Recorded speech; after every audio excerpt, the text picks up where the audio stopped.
conocimiento institucional, ¿no? No solo del alcalde de Medellín, Federico Gutiérrez, sino del gobernador de Antioquia, pero queda uno más preocupado cuando ve que uno de esos cabecillas que estuvo ahí en tarima con el presidente Gustavo Petro es alias Douglas, y esta mañana denunciaba el mismo alcalde de Medellín, Federico Gutiérrez, que recibió una amenaza verbal por parte de alias Douglas. Entonces se pregunta uno, ¿qué es lo que está pasando? ¿Es desconocimiento institucional, una afrenta también a las autoridades locales y regionales? Es que me parece que no exagera el alcalde de Medellín, Federico Gutiérrez, cuando dice que con ese evento se le está poniendo casi que una lápida encima, y ha responsabilizado de cualquier cosa que le pase, pues precisamente al presidente de la República. Yo creo que esto tiene la connotación de la mayor gravedad, porque pues una denuncia como la que también pone el alcalde de Medellín hoy, pues deja en entrever que estamos frente a un escenario del mayor peligro. Fíjese que Jennifer traía a colación el tema de El Salvador y de Nayib Bukele. Yo quiero traer a colación el tema de Venezuela y Hugo Chávez en su momento. Hugo Chávez, Nicolás Maduro. Le quiero traer una fotografía, Camila, que dio mucho de qué hablar en Venezuela, sobre todo por el plan que tenía el gobierno en aquel entonces, año 2013, de los cuadrantes de paz, las zonas de paz. Estas zonas de paz en las que los integrantes de las megabandas que hacían juego en el territorio venezolano, en medio de la espiral de violencia que vivía en aquel entonces el país, dejaban sus armas, entre comillas, pero la policía no se metía en esas zonas. Ahí vemos al actual alcalde del municipio Sucre en la ciudad de Caracas, José Vicente Rangel, con una banda armada. En aquel entonces lo que estaban haciendo desde el gobierno era establecer estos cuadrantes de paz. Los maleantes, los malandros, como se le dice en Venezuela, no salían de su zona, entregaban sus armas, pero la policía no entraba. Y se generó todo un caos al final, Camila. ¿Por qué? Porque gracias a estos cuadrantes de paz es que surge, por ejemplo, el Tren de Aragua. El Tren de Aragua surge en el barrio San Vicente, un barrio que efectivamente estuvo dentro del plan de los cuadrantes de paz del gobierno chavista, en donde la policía no tenía ningún tipo de actividad. Lo mismo pasó en Caracas, en la Cota 905 y en otras zonas de Venezuela. Lo que quiero decir es que lo que estamos viendo en la actualidad en Colombia, obviamente con sus diferencias, me hace recordar lo que pasó en Venezuela hace ya 13 años atrás, cuando el gobierno, para bajar y aplacar la violencia que vivía el país, pactó con las pandillas, cosa que no le salió para nada bien. Mire que ya que usted como venezolano, Gonzalo, y nos lo recuerda pues constantemente, dice, oiga, yo estoy viendo aquí que se está pareciendo a lo que pasó en Venezuela cuando yo estaba allá, cuando mi familia estuvo allá, y por eso la semana pasada nosotros entrevistamos a la profesora, a la internacionalista Sandra Borda, que en algún momento acompañó la campaña presidencial de Gustavo Petro, y le preguntamos, yo le preguntaba particularmente si ella creía que el gobierno del presidente Gustavo Petro y particularmente el mandatario estaba pues empezando a andar el camino de Venezuela, y ella nos dijo que sí. Acuérdese lo que ella nos dijo el jueves de la semana pasada cuando le hicimos esa pregunta. Viendo las actuaciones del mandatario en estos últimos días y ya faltándole un año para terminar su gobierno, ¿sí cree que podría estar atizando una forma de gobierno mucho más autoritaria y parecida a lo que veíamos y a lo que vemos en Venezuela? Pues está empezando a andar el camino, Camila. Esa es la gran preocupación que tengo, que en el momento en el que usted toma la decisión de decir voy a irrespetar las funciones tradicionales del Congreso y voy a irrespetar las funciones tradicionales de las Cortes, está empezando a dar los primeros pasos en esa dirección.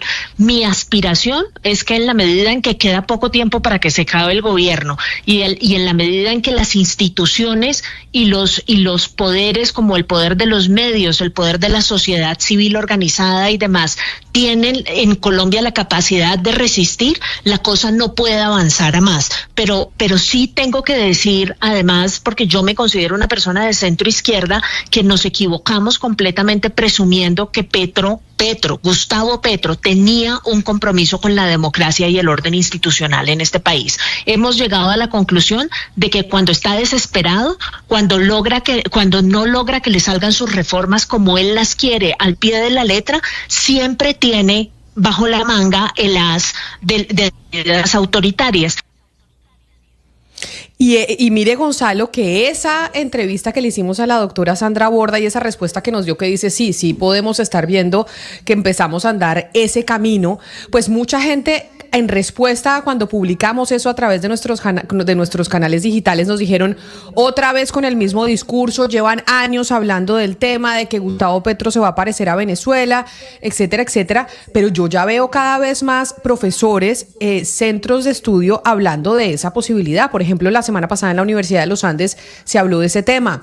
El Colombiano la semana pasada tuvo un editorial hablando de si aquí tenemos tintes similares a lo que pasó en Venezuela, entendiendo que son pues contextos diferentes, claro, pero que sean contextos distintos no significa que no se pueda hacer pues una política comparada sobre ambos tipos de mandato.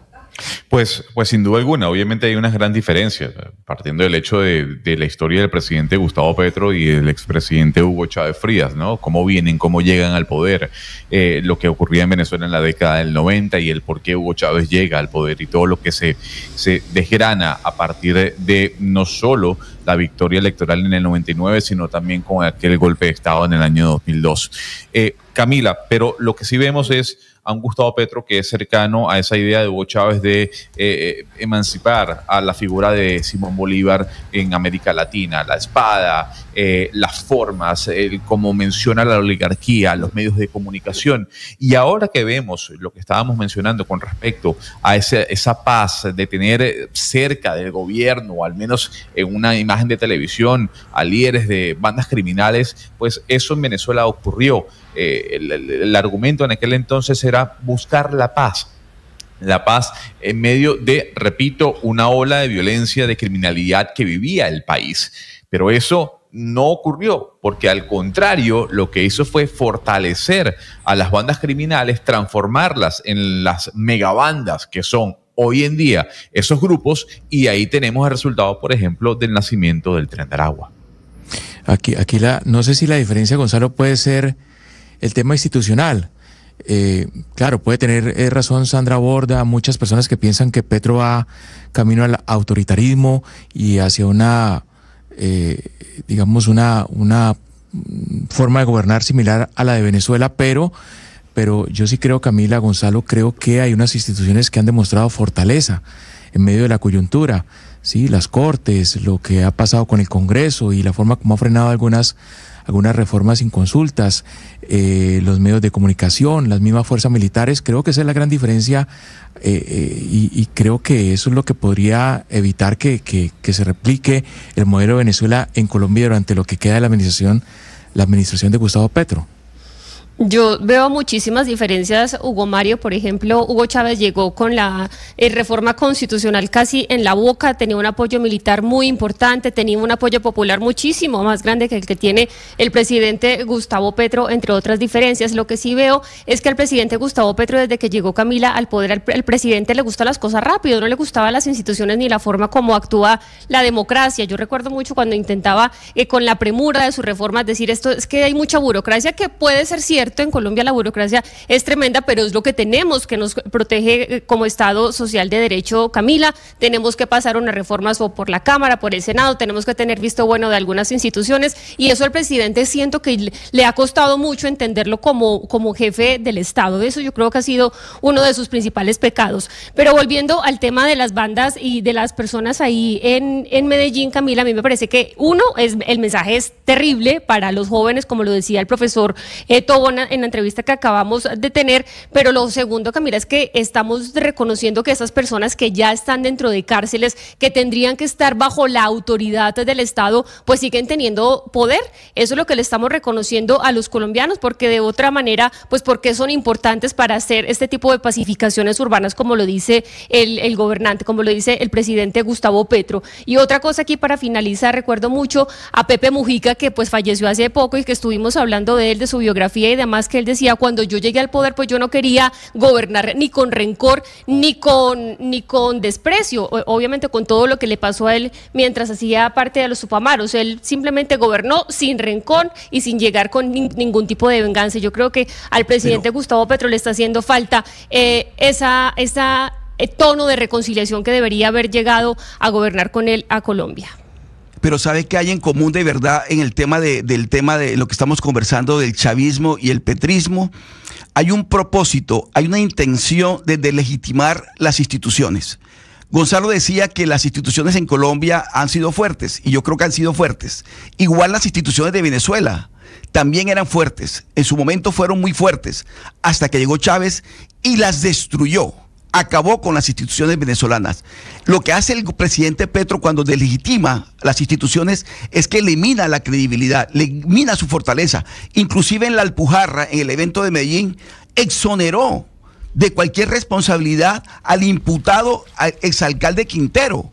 Públicamente lo exoneró de sus responsabilidades y señaló a la fiscalía de tener fichas ahí del alcalde Fico Gutiérrez para hacerle daño a Quintero. ¿Qué tal ese mensaje del presidente de la República?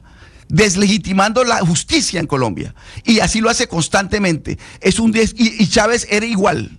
Entonces las instituciones son fuertes en la medida en que la someten a un proceso de minarle su credibilidad y su confianza. Lo hizo Chávez y yo estoy absolutamente seguro que el presidente Petro lo está haciendo en Colombia. La paz urbana de la que está hablando en Medellín no puede ser posible sin tener en cuenta al alcalde de Medellín. No puede ser posible hablar de Medellín, de una paz urbana sin tener en cuenta lo que dice el alcalde, lo que hace el alcalde, lo que hace el gobernador. Y Petro pretende imponer una paz urbana en Medellín de espaldas o en contra inclusive de la voluntad del alcalde de Medellín. Eso jamás se haya visto en Colombia. Eso es gravísimo. Y en eso Chávez y Petro son exactamente iguales. Pero es que hay una historia que yo creo, Camila, que hay un tema que me parece que hubo cierta soberbia de algunos intelectuales y académicos con la comparación de Venezuela y de Colombia, que yo creo que Jennifer se equivoca. No se trata de si los países viven contextos iguales. Claro, hay muchas diferencias de países, la popularidad del contexto económico, pero es que el punto no es ese. El punto son los puentes, el origen común, el tronco ideológico que hay entre el chavismo y Petro, que no hay que ser un genio en ciencia política para haberlo advertido. Es que poco lo que lo oía la doctora Sandra Borda y a muchos cuando advertían eso, que los miraban con desprecio, les decían tontos, godarria, ignorante. Hay una cosa que es clara, Camila, y que es objetiva. Mucha gente de este gobierno es admiradora y apoyó a Hugo Chávez durante décadas. Gloria Inés Ramírez, que fue una ministra importante en este gobierno, Piedad Córdoba, amiga y trabajó por años en el chavismo, el señor Lugo de Correa y tantos otros. Entonces hay un tronco común. Tanto el petrismo como el chavismo pertenecieron a este grupo del socialismo del siglo XXI durante años. Petro trajo a Chávez acá, entonces no es como que a alguien disparatadamente se le ocurrió la comparación de la nada. Tiene una visión estatizante de la economía. Creen que si el Banco Central emite moneda no causa inflación. Creen que el Estado puede reemplazar casi todo lo que hace el sector privado. Entonces el tronco común existe y yo creo que muchos académicos intelectuales, y termino con esto, fueron muy arrogantes, fueron demasiado despectivos con gente tanto del común como de pronto la academia que sugerían un posible nexo, no 100%, pero un posible nexo ideológico y programático entre el chavismo y el pacto histórico. Pero sabe que yo creo que mucha gente sigue esgrimiendo el argumento de que es superficial, de que es ridículo, de brutos, que es estúpido, sí. Es de brutos, de decir es que aquí de pronto se está recorriendo un camino similar. Y a mí lo que me pareció pues sorprendente de lo que hablamos con la profesora Sandra Borda y de lo que dice Gonzalo y de lo que incluso se discutió en la Universidad de los Andes, del editorial del Colombiano, es que ya hay mucha gente que dice no,